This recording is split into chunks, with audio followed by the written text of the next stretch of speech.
bunu batusubira otabuka bambi ffe tulina buzibu nakutamuka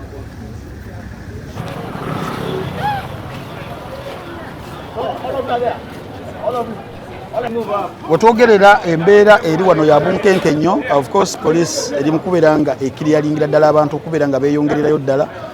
nga wetulinda mu seconds ntono nnyo oba mu ddakiika ntono nnyo omusajja ono Christopher agenda okubeera nga aleetebwa abeere nga agasimbagana n'abalamuzi wano mu community court wano wetuli eggaba. Embeera gye mulaba ya bunkenke nnyo, security eri mu kubeera nga ekiryalingira ddala buli kimu. Era kaseera katono nnyo tugenda kuba tulengera omusajja ono ng'aleetebwa mu security egenda okubeera very tight. Era nga wano wetuli of course olengerera ddala okuviira ddala eri gye twatandikidde aba traffic okubanga bagezaako okiryalinga nga tewali kiyitawo kyonna. Amagye sako ne poliisi n'ebitongole ebirala ebyokwerinda nabyo bigezeerako ddala okuba nti embeera bagikakkanyiza ddala bagitereeza. Ababodaboda bo bakulaga nti ffe mutuleke tubeere nga tutambula, naye nabo bali mu kubagamba buli omu addeyo gy'ava. So kiba kitegeeza nti mu kaseera akatono ennyo nnyini ddala avunaanibwa ogw'obutemu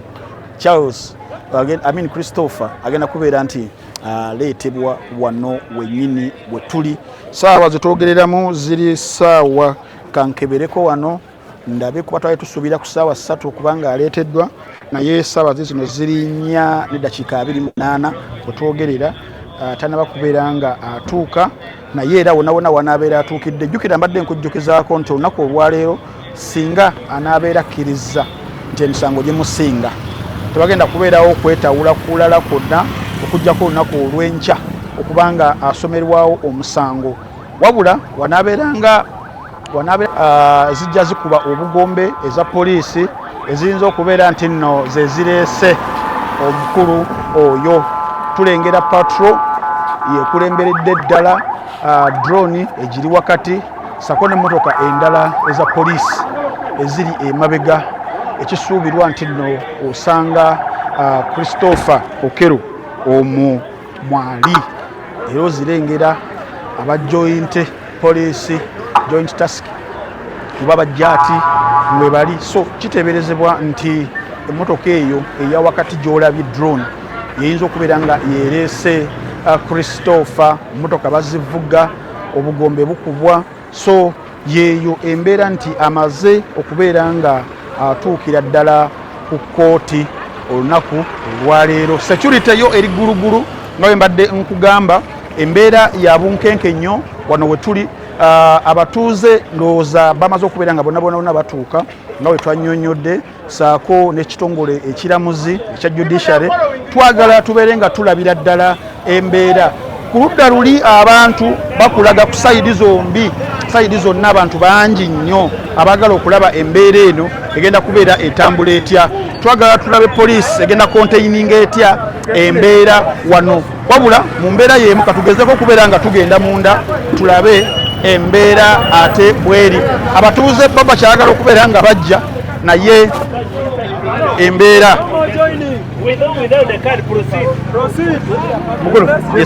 ndeeba kimu kyabadde bagamba laddu waziwulirako ezikuba abantu badde bagala bakasukira omusajja oyo laddu be ono omutemu kuba bagamba bino suspect boga bagamba nti bino ebyakooti byakumala budde,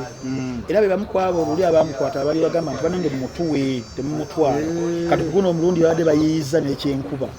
era enkuba kasita etandise omusajja neyamuddusaawo. Naye singa abakusigalawo eddakiika ezandibadde bbiri naye ayiseeyo agenze, naye era omulamuzi embeera eno badde bagyetekeddetekedde kubanga mu perimeters zonna wetuzze tuyita olengedde poliisi nga ekoze beefing up security. Ebimotoka byajjafanga nga biyitirivu weebiri. Security ogundi bonna ebitongole abakujja ati poliisi, military, abaleeya, n'abaloko abakwatibwako bonna nga bwe bali nga beewala embeera eyinza babadde bayitirivu nga beewala embeera eyinza okuvaamu because omusango guno gulimu okuttibwa kw'abaana nga teguli fresh gwa opening ebiwundu by'abantu bangi nnyo kyobalaba nti abantu bali bagala kukola mu obululi era poliisi neerwana nnyo kati kuguno omulundi bagambye tebagala kubanga bateekawo embeera yonna opening yonna anything could have happened era oba kubanga wegendereza ekimala ne ku nnyanja kwennyini kwe tubadde because kyaki okubira ku muntu ku kifaananyi tubadde ku nnyanja kubadde ku mazzi kati ku mazzi wabaddewo n'akaato akamarini kabadde ka evacuation ya mulamuzi singa embeera ebadde ebizze maaso eyo nga kakumugjawo era kabaddeko abasirikale bali abamaanyi era nga bazikutte bwe bati nga balinze singa embeera ebeera nga ebizze ye tumuyisa wano omulamuzi bamuyise ku mazzi bamutwale mu mazzi mwenyini wabadde wala ate nga jjukira tuli mu community already ng'eri enclosed bweti kati nga tebakyasobola kumuzza eri mu bantu okitegeera adde balina kumuyisa ku mazzi nga ne mu nnyanja mwennyini mulimu abadde babbidde abadde babbidde ku bizimbe ebadde byetoloddwe ndowooza olengedde abajaati nga bali wano baliwe bati mulimu ne basnipers mubaddemu bababbidde oredde ne bana abamarini bo nga bali ku mazzi just in case badde balina plans ABC and disinga embeera ebeekoze eki ebeera etabuse omusango ogwo gubadde gwa kusomooza gw'amaanyi and that is just a preliminary hearing kubanga enteekateeka yabadde nti yadde balowooza abasinga okusinziira ku fayiro nga yebadde etambula n'obujulizi obwakuŋŋaanyiziddwa nti olunaku olwaleero omusajja oyo agenda ku accepting emisango tyagenda pleadinga guilty era ojjukidde bulungi nnyo bamubuulizza wali n'agamba kasooke neebuze ku balooyazi bange era natwala akadde balooyazi nyamugamba tokola ki tokkiriza abantu batemere omusango guno gutandise ssaawa nga mmeka era abantu ekifaananyi ekibaddewo abantu tebabaddewo ekintu kyonna kibeere nga kitegeera ssaawa zibadde ziwera nga 2 ez'okumakya we bagguliddewo awo abantu okubeera nga bayingira kubanga abadde bagambye nti baisaawa 3 tebagenda kuddamu kukkiriza muntu kukola ki kuyingira era olunaku olwajjo ntegeezeddwako nti enteekateeka zabaddewo ez'okuteekawo ziweema zitenti ezo n'okuleeta obutebe n'okusavayira ensinga ekifo kyonna okuba nga tewali mbeera yonna era ab'ebyokwerinda bonna abasinga basuze eki basuze awo so saawa zigenda okukeera saawa nga 2 nga abatuuze already batandise okuba nga beekuluumulula okujja okulaba kigenda okubeera mu maaso so kyali kisuubirwa nti baisaawa nga 3 kooti yandibadde etandika naye bafisizaamu ssaawa emu n'ekitundu nga yaki ndowooza kwagala kubeera nga banyweza buli wamu natti zonna era ssaawa zigenza okuwera 4 kitundu omusajja bw'aleeteddwa ku 4 kitundu mu bukuumi obw'ekitalo poliisi emu ng'emukulembedde maaso drone emalese ng'eri wakati n'emabega nga baliyo emmotoka 2 eza poliisi endala eziri mu kumuggala so ssaawa 4 kitundu n'abeera nga atuuse ssaawa 3 zaadde ziwera ekitongole ekiramuzi judiciary nayo yabadde etuuse mu nfo yo kubanga nayo yeetegeka era omulamuzi agubaddemu omukyala Alice Komuhangi nga naye yatuuse dda nga waali so yo kooti nga yo baisaawa nga 4:55 ez'okumakya ebadde etandise essaawa 4:45 wewatyo ebadde etandise okubanga ekwajja bagulese mu community olw'ensonga nti kooti obesigedde judiciary lyagala liteekewo embeera eno okuba kooti zitambula mobile zitambula nezigenda zituuka mu bantu eyo naddala abo bawagiziddwa enjega ez'enjawulo naddala misango gino eminene gikwata ku community eyo nayo n'okutwaliza wamu so musango gwakubba mbuzi oguwegito naye gino eminene naddala ng'egyo ejja madda gibeere nga giddayo mu community abantu babeere nga nabo bali involved naye obujulizi obwo tebutegeeza nti bwe bwenkomeredde kooti kwesinzira gusala nedda si bwe bubeera obwenkomeredde nekino badde bagala nti abantu babeere part of kyekigenda mu maaso nezibeera nga za introducingibwa era zitandika naye nga tebamanyi musango ki oguyinza okutandisa Okay. aba guno wegujja ate nga gulina attention y'amaanyi nnyo naddala mu bantu nabeera nga baguleeta kakati mu bimu ku bibadde afande babadde bakumanyi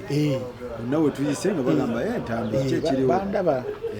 bandaba naera mino naddala kati nga guno tulina element kyetugenderako ey'okuprovinga beyond all reasonable doubt so each detail gyolaba teba yakumala buddukero era bagemanya ge ne bamusomera n'omusango oba emisango era nga gibadde ena abaana buli mwana buli muntu attibwa guba musango so abaana battibwa baali bana so n'emisango gibadde ena egy'obutemu mada tebagigatta bugasi wamu ne basomanga gumu buli gumu baguleeta yes era byebivaako ku kibonerezo kinabeera kigazi kitya tebagamba nti yabatta lumu tuguzinga omulundi gumu gufuuke gumu buli gumu guba gwago buli gumu gubeera gwago era nga twetwololera ku Penal Code Act eya section ya 171 ne 172 mu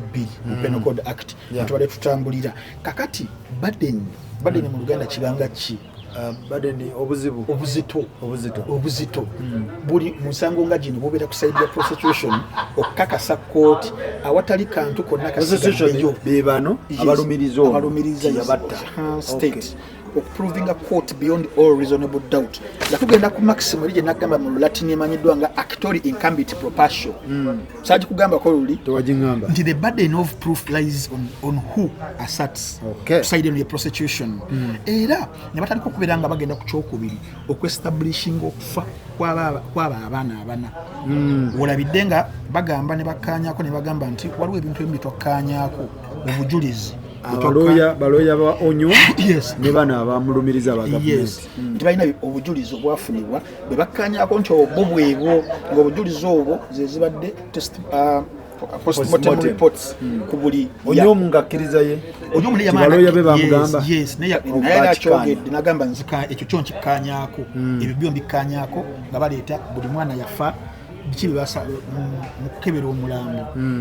biki bye baasanga olaba details buli kamu konna ne bakatuteerawo awo nga beestablishinga fact nti nno okufa kwakola ki kwaliwo because you have to prove nti okufa even kwakola ki bamufumita ekituli kye baasanga kyali kya sentimita mmeka nti bamufumitawa kyali diipu kitya byonna babikoze postmortem report zaabiraga kyobola abantu bali mu kubuuza nga tuli mu cross examination batusa okubuuza abazadde nti omwana oyo essaawa zinaaliwa ate abatuze ne bagamba what is that biki bye mubuuza yaziikibwa you establishing nti okufa ekintu ekifudde n'okuzika kiziikibwa tebiba byakumala budde kakati state jukira nti eri ku side y'aba victims so era bebadde babuuza ebibuuzo ebyo kati abantu balina okutegeera procedures z'amateeka nti omuntu wabuuza ekyo nti aba tategeeza nti ali mu kumala budde nti kyagamba takimanyi nti baziikibwa webale nnya ali luddawa nti ali mu ntaana n'okumuziika nakola ki namuziika kubanga mu Lulati ne batugamba corpus delicti nga bagamba nti body of the crime nti proof that a crime actually happened not just suspicion katuva mu suspicion netugenda mu proof nti okumanya nti omuntu yafa twamuziika n'ennaku z'omwezi bwezi tyobalaba nti obada ne date bazibabuuzanga ennaku z'omwezi mmeka okitegeera nayabeera nga boogera kakati ekyokusatu musango gye tuli ku strategy ya prosecution kyeriko okulinkinga avunaanibwa ku butemu okubumugattako obutemu tumaze okubeera nga tubu-establishing nti bwaliwo era onyomu ne balooyazi be nabo bakkaanya kyobala batuuse bali tugenda mu session eri ey'okusayininga ku bujulizi obwo nti tubukkaanyizaako bo obwo tetukyaddayo eyo kubanga olumu wabeerayo emisango egimu nga n'oku-establishinga postmortem waliwo kkaayana nomukayana ku postmortem nti gundi yakola postmortem omusawo ajje wali butu ategooga bamufumita wasanga era bimusango minyo mwosanga nga surgeon oba abeera akoze ku kukola postmortem ng'aleetebwa okuba nga akakasa naye kati awo tubuuseewo nti bonabonakkiriza nti yali biso ku biso si butwa kaakati eyokusatu okulinkinga omuntu ono gwe tulina ku butemu jjukira yeeganye wali onyomu yeeganye agambye nti nze sibimanye kati prosecution abavunaana balina okugatta ye the body eryawo ku bujulizi ku butemu obwaliwo balina okukakasa kooti nti yabulimu kakati nga mucho wawano nti accused oyo yaliwo he was present balina okukikolera ki okireeta n'okukiprovinga nti yaliwo mukubeerawo nti yaleeterwa okufa asobola okubeera nga yaliwo ono provinga nti oyo omusajja gwe baleese yaliwo era yeyatta ekyokubiri nti yeyatta oba yeyaleeterwa okufa olwo prosecution burden eri ku byawukana okubaawo n'okutta definitely osobola okubeerawo naye nga siwose kyobalaba nti wetugenze wali mu ba state witnesses nga bazze kyannaku nti abaleeteddwa essaawa zino olwaliro abatandise nga ba witnesses be bazadde abafiirwa ki abaana omukyala zze asoose okujja bambi omukyala oyo erinnya lye azirise mukazi wattu azze Stella Apoloti najja bambi n'ayogera byonna ebyaliwo nakeera omwana wange nemutegeka nemutwala tusaawa nga 2 nemulekayo mba ndi ku mulimu mukwano gwange nankubira essimu nti nno mwana wamututte ku ssomero nti namututte nti jangu waliwo omutemu gwe bagamba alumbye essomero natta abaki abaana nenzijja nasobola nakutambula nenenfuna boda kugamba nannyonnyola buli kimu naye bwe tugenze wali nga defense yonyumu balooyazi be bamubuuzizza ebibuuzo balina okukola cross examination kwono yes kubanga omulimu gwa defense kubeera kuwikeninga kunafuya byoleese omanye emisango gino era still abantu baffe tulina okubagamba waliwo emirimu emizibu naye nga temulimu era nga tojja kunenya nti obeera ng'oli looya sakozi nakupangisa nti jangu on defending olina defending era bisagala abantu omusajja atuuse olaba lawyer wono omusajja atuuse na cross examining ono omukazi nolowooza nga ogamba omukazi obaye mukyamu naye nga amubuuza am I right nti simanyi oba ayina engeri gyalesinga ebintu nga yeetolooza ati nakufuulira ddala nga bano ababadde eno mu kkooti abantu bano baroni bajowero abatategeera byamateeka nga bagamba kati bannange lwoya tekirina mutima kati abuuza ati ekintu bwekito mukazi yafiirwa omwana we namubuuza ebibuuzo bwebito naye nga mu mateeka bo baba balina kuba bituli mu bajulizi n'ebyogerwa ogambye nti ono wamulabako omumanyi yali musaati kyobugamba omumanyi tisijjukira atandika olwo ntibananga wekisibwa omulamuzi ulira byayogera tamanyi yali ayambadde kugamba bo ba defense omulimu gwabe mu Luganda kuba kusika kisubi nga bwe twagamba onasika kisubi okisika paka okikutukira eyo nga kikutuka nga bakutwala n'osigala okukola ki okisika ate ffe tugenda kuba tubabuulira step by step ebigenda mu maaso now ekirala ekyokusatu kwe kulaga kooti nti ekikolwa ekyo endererwa kyobalaba bali mu kumusomera charges bamugambye malice aforethought nti yabiteekateeka beyakola kakati prosecution guba mu mulimu gwayo kakasa court kyobalaba nti zino tugenda mu postmortem everything now comes to count okitegeera nti omusajja ono yagenderera teyafumita yabaaga accident nsobola okufumita peni eno nga by accident naye singa nfuna akaso nentandika okusala nensala kyenkola mba ndi mukukigenderera nkigenda kukuleetera okukola ki okufa kyovala abantu balina centimeters abadde nga bazikugamba nti yasala natuuka ku centimeters 14 centimeters 17 width bweti length bweti biyamba okuyambako wali okujjawo was it accidental or was it a forethought nti yakirowoozaako kubanga mu Latin batugamba nti res ipsa loquita, the thing speaks for itself. Kakati naye nga bano balina okubeera nga bakola ki nga bakijjayo tugenda ku bujulizi evidence ba eyewitnesses bakulu era bamu kubaleeteddwa eyewitness testimonies ezo zibeera zikolebwa okubeera nti nno baleeta abantu biki bye balaba kati side ni basoose bazadde abafiirwa abaana abakonfaminze okufa kwaliwo n'okuziikibwa kwakola ki kwaliwo but muli nsuubira akyaliwo eyewitnesses abaki abagenda abajja abagina okujja tukyalinamu abaali ku ssomero abaali mu custody y'abaana abaamulaba kuba n'abazadde yateekayo omwana atiyinga yali wakabankubira mukubire nti wa enjagu egudde ku ssomero jangu ani yasembayo okubalaba nga balamu okitegeera the witnesses ezo kyanaku simanyi oba CCTV footage asobola okukozesebwa oba yalisomero kalina CCTV simanyi subiramu mukalina now forensic evidence ku DNA twogera ku fingerprints ebintu ebifaanagana kuba ebityo bigenda kujja later twogera ku statements ezaakolebwa avunaanibwa okusooka zirina okuba nga zireetebwa ne confessions oba admissions tandika okubeera nga tukuba ebituli naddala nga naye agenze ku cross examination ngali ku trial wali nga naye abuuzibwa then also ne different circumstantial evidence nga tugenda okubeera nga tuziraba now okuprovinga side ya prosecution okuprovinga malice aforethought oba the intent ekigendererwa awo ne wagenda kubeerawo bingi tugenda okubeera nga tulabaawo one nti ebiseera ebisinga nga okwagala okugjayo intent orelayinga ku bintu bino wammanga nature of injuries tuvalaba nti bazikubulira wali mu postmortem vulnerability of victims obwana bonna obusinga bwali below 3 years akamugu mu kitundu akamu ebiri akamu kagenda kuweza 3 then ne method used bakozesa kyo okubeera nga babasanjaga oba okitegeera kakati wali kyebayita mens rea the guilty mind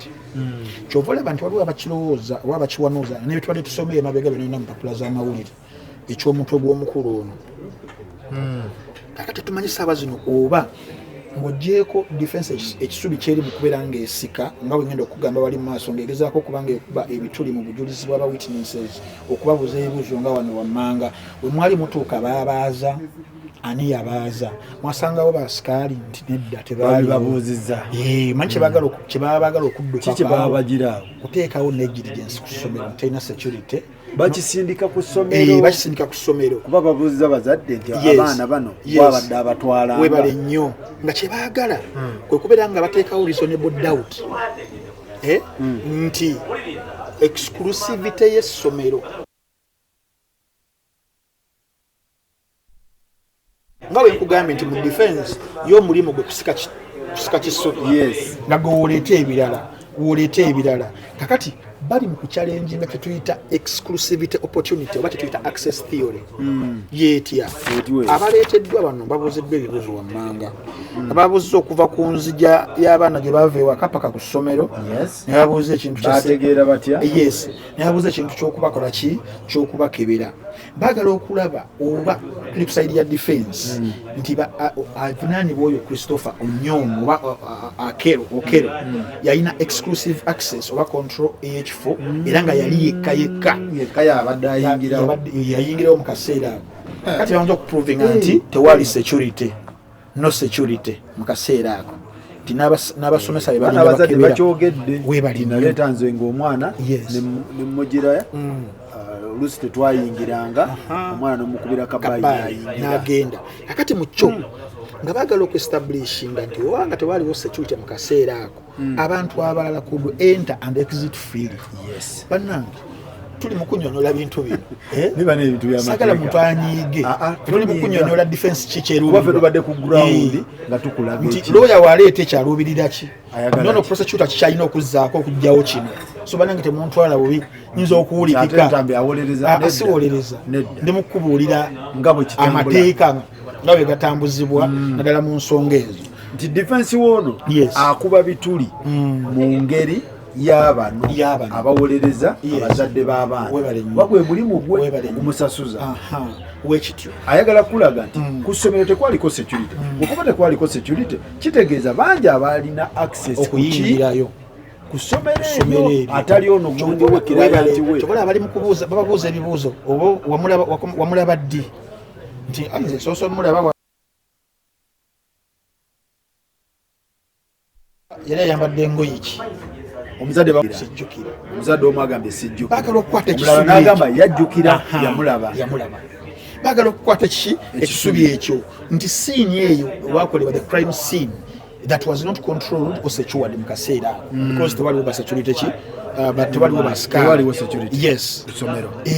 kakati naye ekyokubiri nti baagala okubreakinga the chain waliwo kituyita breaking or weakening the chain of responsibility. Break the chain? Yeah, I say break the chain album. Waliwo mu evidence bata chain of responsibility. Kati bana ba defense bali mu kugamba court n'omulamuzi nti ekifo ekyo environment eyo wali embeera eyo already yali unsafe and poorly managed. Ti yalina bagera nga bagamba nti maybe anyone else could have access. It will just go your point yokka ngenda kundala sagala mpolikikenga nti ne bakwatiddemu bano era ngenda kubulya bano bagenda kujejjamu ki bajejjamu batya oba kitegeera era bagala bagamba nti olwo kibaita institutional negligence oba third party access. Abantu abali okubira nga ba access ng'ekifo yowe somero tegwamusunyedda tegunnamusuna era defense ekyo tekigiwonya kyerese anti obwesomero atuwe ku bujulizi obukakasa nti yono omutemu anti kamera kakati kamera kuba ayinobana ne footage kamera mu bwana buno kumonitoringa obwana buno kakati ekyo obwesomero alina otuleetera webale kakati ekyo kyongera n'okutuwafa abalala abali ne bannannyini masomero abalala abaliwo okubeera vigilant either kuteekawo security nga weeri kuteekawo CCTV nga weeri nebifaanaganako ki bebifaanaganako weebityo kakati wakyo tuyita attacking forcibility and control oba kitegeera nti singa essomero naye terina security defense mu maaso awo wano wetukumye wano manyi abalawyers awo bagezi akuba layini emu n'agamba omulamuzi ebimbadde nina byokka bikokola ki naye ng'ategeka empoza byonna abeerenga abiyunga wabula kikino kyolina okubeera ng'omanya bintu binyo byebadde ndi mukubeera nga nootinga mukasa nti wadde ekisubi kikwatiddwa wadde ba defense ba mbono bakutte ekisubi ekyo ekibeera nga kifaanaganako weekityo naye ebintu ebimu ku bigenda okuba nga bireetebwa byebintu nga bwe nakugambye one mada weapon omwami oyo wabeera nga yasanjaga kuba muzimu kwa reporters ennali nsoma bagamba nti yakozesanga nga wajja muno tetumanyi oba kyali kisi kimu oba byali bingi ng'ebyogero naye kati ebisa ebyo kwe kugenda okubeera ebintu ga DNA okugenda obeera nga fingerprints ebyono omutemu ebirine ku kisi omusaayi n'ebirala forensic report bigenda okubeera nga naye ekola ki ng'ekuŋŋaanya ebiringa ereeta ekirala kikiri kyenagamba ekyabantu abaaliwo abaasemba okulaba omuntu oyo n'abaana abo abagenda okubeera nga bayambirako ddala kooti okubanga omusajja ono balooya bano tebatwala kooti weebatyo nti tolina kyogenda kubeera nga okola ki ng'otugamba so mu bumpimbi side ya prosecution ekyalina muli nsuubira obujulizi bungi ate obuzito ennyo obulumika kubanga wadde bano baleese bano abazadde okonfamu kufa kw'abaana kugenda ku step eyokubiri okuleeta ku baaliwo akaseera ako nga bangambye bebaddako baleetebwe waliwo nagambiddwako ko waliwo bannaffe abagenza ku crime scene yesterday okujja bevisitinga awo era singa sinkuba mali atuyitewoko tulabe ng'embeera eyaliwo akayuga n'ako akaaliwo mu playing area eyaba abaana ng'omukulu asanjaga because bana bana tebasobola kudduka wamaliriza ono n'akwata ono kati waliwo gwe yali akutta omulala okusanjaga nti omusomesa n'ajja mu muggyeko agenda okutuuka wali kageti ye yasuse n'akasiba n'amumuggyako naye n'akola naye n'oyo yamufumitamu oyo naye witness kati waliwo ba witnesses abo abaalaba wano ng'embeera yakatuuka waliwo n'okutya okwaliwo abamu n'okwekweka ne beekweka bambi baali baki baali bakyala ne beekweka n'okwekweka bamu ne bagatalinga bajje bagezeeko naye ng'ekisajja kyo kyali kimaliridde kati n'obujulizi bwabo bugenda kulinkinga kuba nagambye waliwo kati waliwo badde niyo okulinkinga omuntu ono ku butemu ebimulinkingisa ku butemu byebintu ng'ebyo fingerprints DNA naddala ku madda weapon wenebeera ekoze eki ezuuliddwa n'abaamulaba tugende mu time stamps tulabe ekigambibwa nti n'omukulu ono yajja n'ayingira geeti mu kwagala okusaba munayingira essomero mu kusaba ki ekifo tulina okumanya time stamps ezo nti oba yajja ssaawa mmeka yayingira mu office ssaawa mmeka sente ezigambibwa eza mobile money zasindikibwa ssaawa mmeka bwe yavaawo n'adda luddawa awo byonna kati kino ekyobudde kitandika okuliikirira tewaliwo omuntu mulala yenna okujjako oyo mu kifo ekyo so kiba kijjawo eri doubt bali yadagala okucreatinga ekifo ekyo it might have been accessed by other people because it didn't have security kati ono kigenda kumalika nti mu kaseera ako konna tewaliwo omuntu mulala yayingira era nsuubira naye tuba tugenze ku masomero ago era babeerawo biwandiikibwa ekitabo nowandiika olumu nowandiika neki n'obudde era mu abantu abagenda mu bifo ebiri public ebyo tugananga okuwandiika mu kitabo manyi mugamba nti babasumbuwa owandiikamu ne wali time nti saawa bweziti efulumye bweziti okubeera nga biyamba mu security kiyamba kitya omuntu kimuyambira ddala kati mu biseera ng'ebyo singa yabeera kutaddeko omusango eri eyo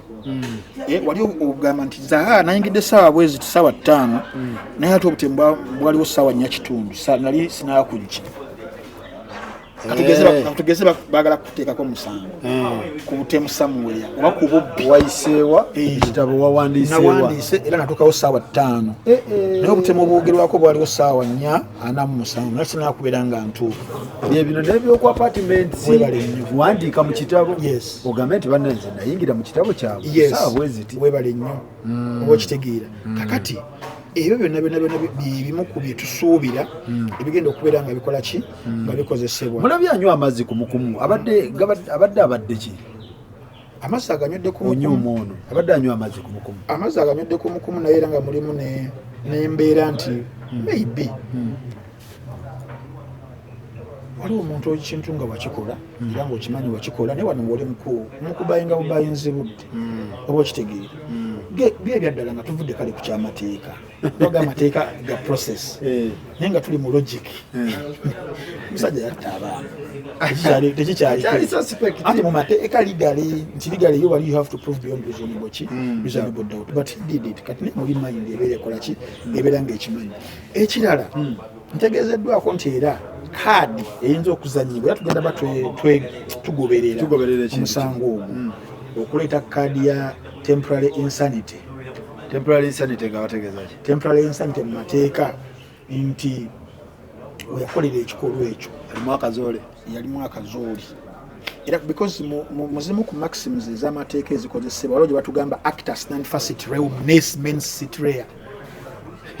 egamba an act does not make a person guilty unless the mind is also guilty naye bwe badde ayingira ddooko wali bamubuuzizza okola bulungi kyoli fayini n'agamba nti ndi fayini ti bye twogera obitegeera n'agamba nti bikola ki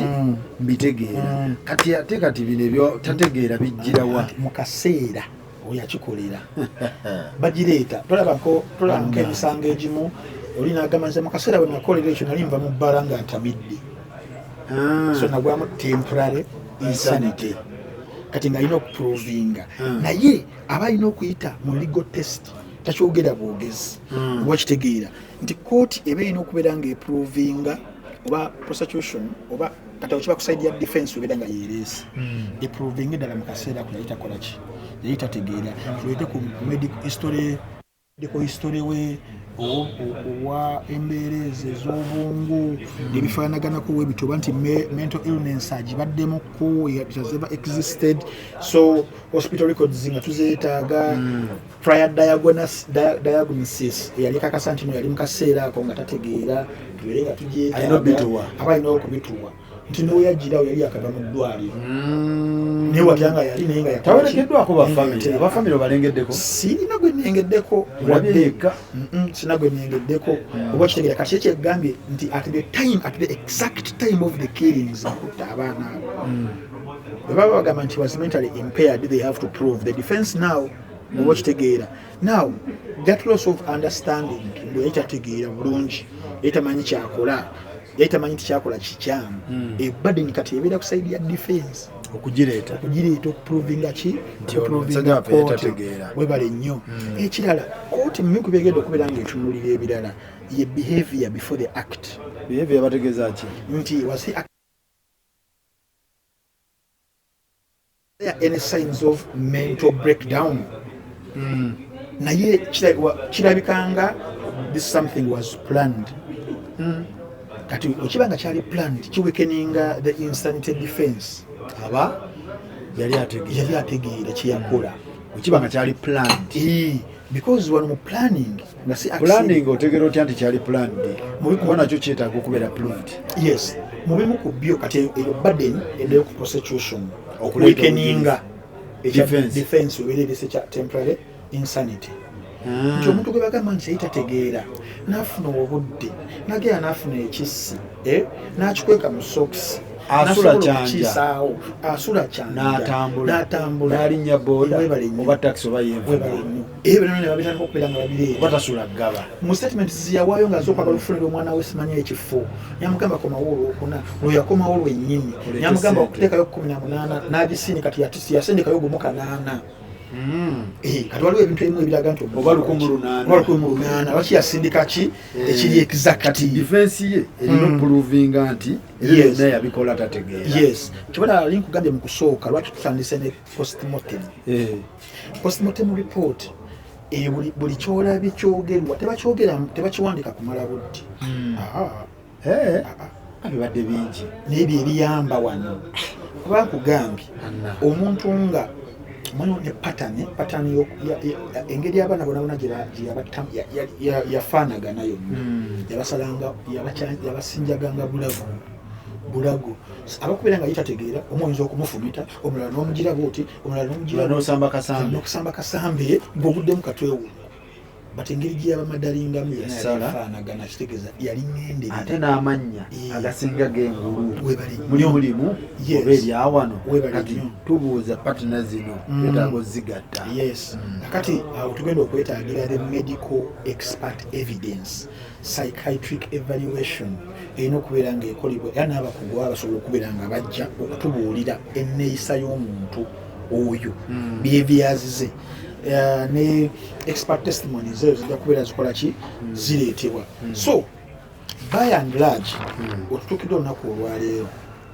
nga oludda oluwawaabira twogera side ya state obujulizi mu mikono gyabyo lulina lunene. Lwaki tebamutute mu y'amagye ono si terrorism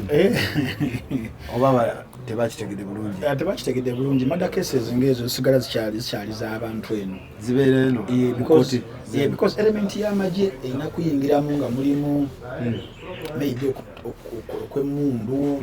weebutyo ne kati omu kiso weebutyo ate n'ekirala nati amagye gakwatagana ne artillery emmundu bomu biki ebyo awo n'ekyokubiri nti ye si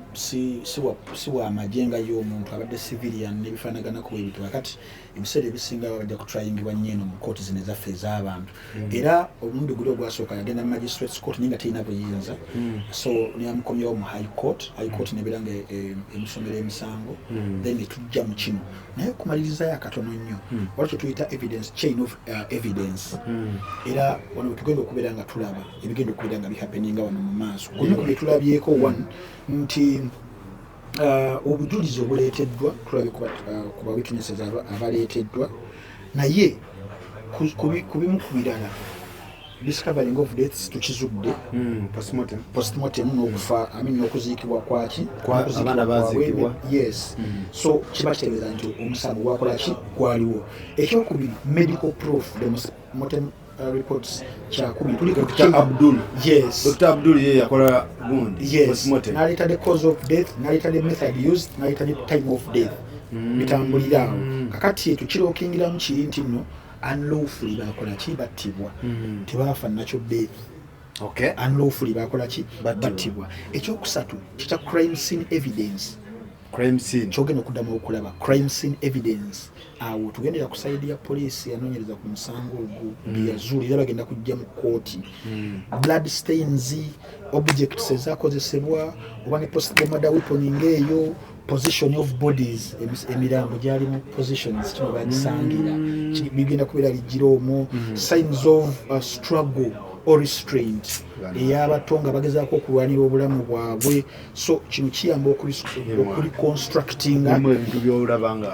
yes tokitegeera nakitegeera omuntu atasobola kwerwanako omuntu atalina kyakoze omuntu atalina kyakuliiridde n'omusanja gabotyo webali so kiba kiyamba okulaga how the crime happened era kati awo kakensa wali mukunoonyeza wa polisi agenda kujja mu kkooti abire nga atubuulira buli kimu position mwe gyali n'ebisikaddeko weebityo ekyokuna the forensic link jagala kulaga prosecution y'amaanyi geerina n'obujulizi bwerina buli overwhelming bungi nnyo otugenda mu forensic link okulinkinga ebintu bino ku butemu his DNA ono mutemu ku murder weapon nekubali abaafa postmortem ebyo bisatu okitegeera walaze tuta fibers ne footprints awo ku crime scene awo yes buli kimu kyonna ekisobola okuleeta omutemu ono oba avunaanibwa obutemu in contact with the victims abaafa kirina okuleetebwa kati obwana buno babujjako gundi babujjako prints ezo I think because twatwagala okuestablishinga physical contact kubanga bali bo baagala kuteekawo kirintu kisooka nga teyaliiwo kale wekiba kisooka nga teyaliiwo nebujulizi bulaga there was physical contact between omutemu n'abaana yes in case nga zizze so a physical connection kwavunaanibwe beegenda kubeera ng'eyamba nnyo ekyokutaano kiri kye naggambye wakituyita last scene evidence last scene eyogerako siya whatsapp noleka omuntu ku last scene nedda last scene evidence yeyo who last saw the children alive abasomesa bagenda okugiramu was the accused present or responsible for them biri bya bimulinkinga mu lulatini era mu mateeka kye tuyita loquita kenagambye wali the thing speaks for itself kyeyugerera yaliwo ne time stamps zino ziraga nti yaliwo DNA yiino twagisanga ku mwana kuzaabaana ebifaanaganako weebityo ekirala kikya timeline construction what time did the children die buli omu eyafa tulina okuestablishinga obudde bwe yafiira kubakuye buli muntu waliwo akalwaliro kano kawinzi yes webaatwala waliwo abaatwalibwa ndooza nga ababamu waliwo n'abaafiira awo ku ssimu kati bagenda kubyestablishinga byonna era avunaanibwa mu kaseera ako yaliko tuli ku timeline construction tuli ku evidence change ene mu kuzimbira abantu oba okitegeera ekirala conduct of the accused avunaanibwa conducting atya actions ezakolebwa yagezaako okudduka oba yasigalawo yagezaako okukweka ebisi oba bamusanga nabyo yagezaako okuwa statements nga tezikwatagana n'ebifaanaganako weebityo oba okitegeera then of course statements ne admissions nayo zibeere nga zireetebwa then tutudde motive ye ebiseera ebisinga ebira option kuba tumuza n'obutagimanya naye tabeera powerful okumanya ensonga ki ezamuvirawo n'agibawa simanyi kati awo lwaki yakikola bano abali ba prosecutor be balina okumugjamu motive oba ogezako ddyo kuyeetinga okugibuulira kooti oba okitegeera teri required nnyo ne strengtheninga chain of evidence so eziba nga missing links zonna tewali kiriwo nga every step econnectinga okufa ku the cause ku scene kwagambibwa n'ekigendererwa the intent awo twabeerawo kulanga kulala newaba asaddaaka amaguja tawona aba tasobola kubeera ng'akola ki ng'awona awo we tuli mu musango ogwo ebimu ku birala ebibaddewo kuba kati tuvudde mu mateeka kansubira abantu bategedde bulungi lwaki avudde eri mu kaguli ate najja ne bamuwa akatebe abazadde abamu bakirabye ng'ekikolwa mu mateeka ekyobujozi nti omusajja alina ku katebe atudde anywa na kutuzi abatuuze tebabadde happy mu mateeka kirayo abantu bagala bakiige naye kati aga Uganda ge tulimu bwe tugoberera ne bannaffe abazungu abangereza abagatulekera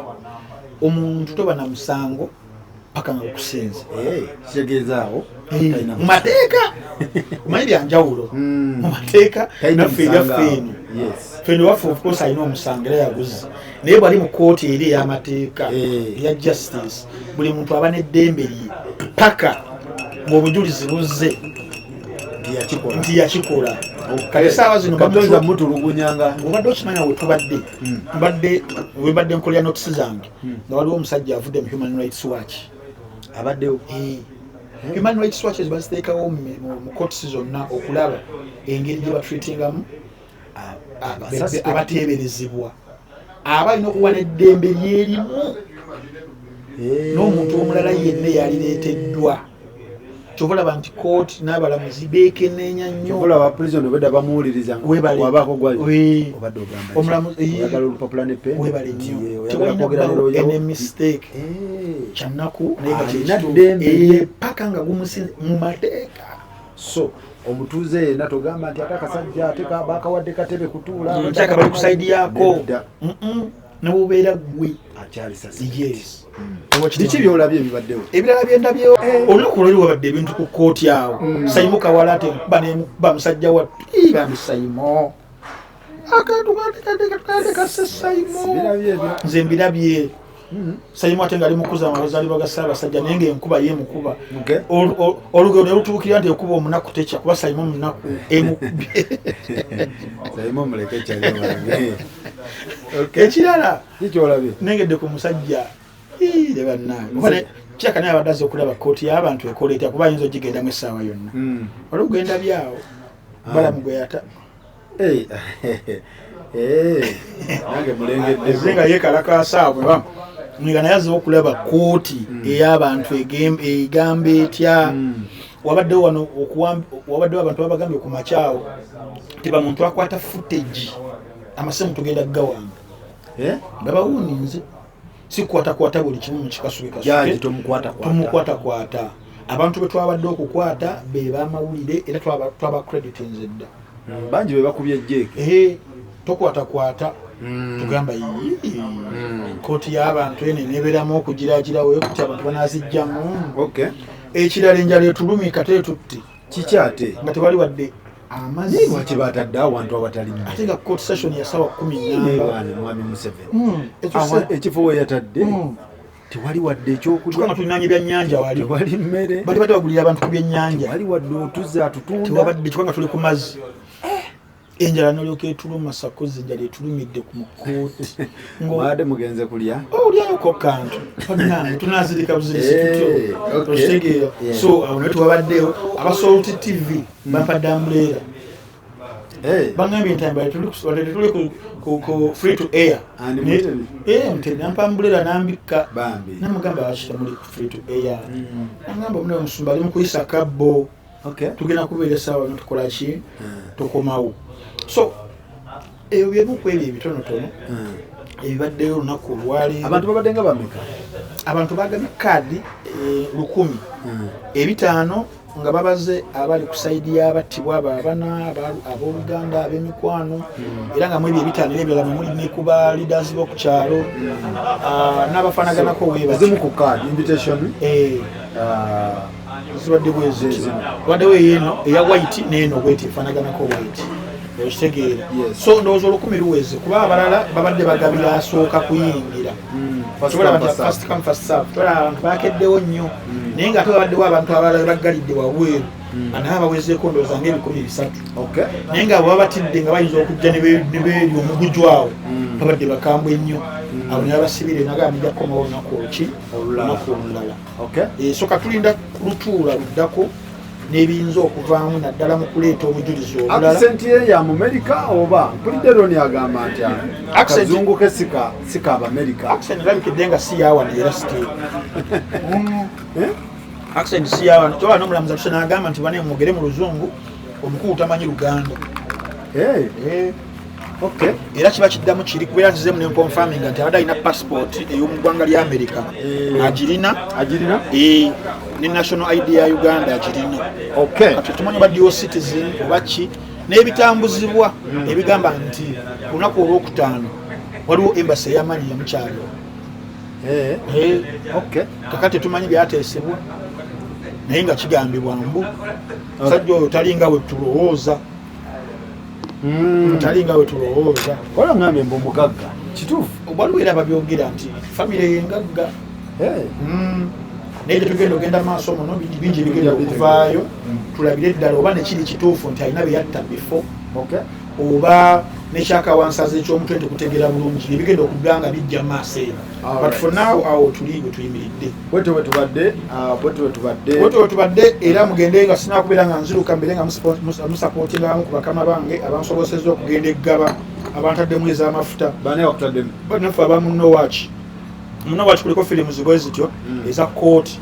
olwofiri bagiyita the verdict bagikoze some 3 days ago vijje uliyo era yali yamateeka omusajja nnyo oyo vijje uliyo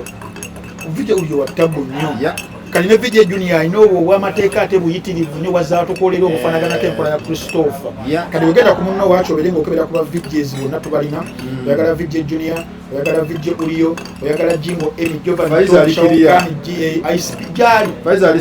Faizo yagamba nti baleetedde bavijje bonna mwe musalewo oba vijje Makosi naye akomawo mu kintu akomewo vijje Makosi anasobola simanyi oba anaasobola naye alabika kyakadinga nena bajunior ne uliyo kwe bavugira tusobola kuyigiriza jjajjawo kulya susajje kati ejjajja waabwe Makosi ababimanyi so kwata emitwalo 3 gya Uganda olenga osubscribinga ku Muno Watch kwa films enjogere mu vijjes ba Uganda bonna ku masimu kwe tuli Android ne iOS akono ku TV app TV ne ku website www.munowatch.com banafa balala ba Job Giant ku mutimagano gwabo ba www.jobgiant.com Job Giant nga yegamba nti kulinkinga gwe anoonya omulimu sako naawe agulina bantu bangi nnyo essaawa zino betulinkinza abafunye emirimu naye nammwe abalina emirimu mubeere nga mugenda ku website eyo mubeere nga mugiteekayo kuba baginoonya bo weebali so gendayo ku website eyo ojja kubeera oteekayo CV yo ate CV tukuyamba n'okuyamba ku ngeri y'okugiwandiika embeera nebeera nga ekutambulira bulungi nnyo so tobeerayo ng'omulimu gw'okola sigo wasomerera obanga sigo oyagala kusasula kitono beera ng'ogezaako nnyo kubanga okugulawo enzigi ku mulimu gw'oyagala ng'ogenda ku www.jobgiant.com kuba ku namba 0749 052300 bajja kuba bakuyambako abalala ba Biva Organic and Natural Products Dr. Richard Senjo beside zao emengo yagamba jajja bisabutonde ku ndwadde zonna ezenjawulo na pressure oyina sukali magoma gakuluma oyina musujja ndwadde za kitiko za kikulu zo mu kisenge njogere kindeke kya kwa consultation na ku monitoring nabera nga akujjanja batwali side effect bamwise Dr. Richard Senjo obera ngo yambukawo emengo ku mukono gwa hamu mukasaro ojja kugula bakapande ogende ku kizimbe ekyo ajja kuba kulinze Dr. Richard Senjo sakone timu ye yonna eyaba experts mu kujjanja endwadde ezo banafe aba artificial intelligence isomesa banafe aba Apple Studio bo bagamba nti beera ng'oyongererako ddala okusoma ku nkola eya artificial intelligence mwe gyemuyita AI essaawa zino nga yegenda okubanga yefuga ensi so the earlier the better obeere ng'osoma ebintu nga introduction to artificial intelligence generative AI tools prompt engineering AI for web design and programming AI for business entrepreneurship AI for graphic design and content creation n'ebisigaddeko kuba ku namba 772 66 3018 abasembayo ng'ennaku z'omwezi 2 May tugenda kubeera side zaawo ku Ndere Center ne bannaffe abeeka band tegeka sente zo tegeka engoye zo akagatto ko tugenda mu reggae vibes n'abeeka band ku lunaku olwo ng'ennaku z'omwezi 2 May okuyingira mitwalo 5 ordinary table ya millions 3 embassy yamaze okuconfirm agenda kubeerawo zigiri agenda kubeerawo abenjawulo yes tuli band esinga mu nsi esinga mu Uganda esinga mu East Africa n'ensi yonna gye bayita abeeka band 2 May tuli awo ku Ndere Center nenga tugamba nti London Afigo Band egenda beera ne Jose Chameleon awo mu Newham Leisure Center awo mu Kisaawe Afigo ne Dr. Jose Chameleon era ngegenda beera summer holiday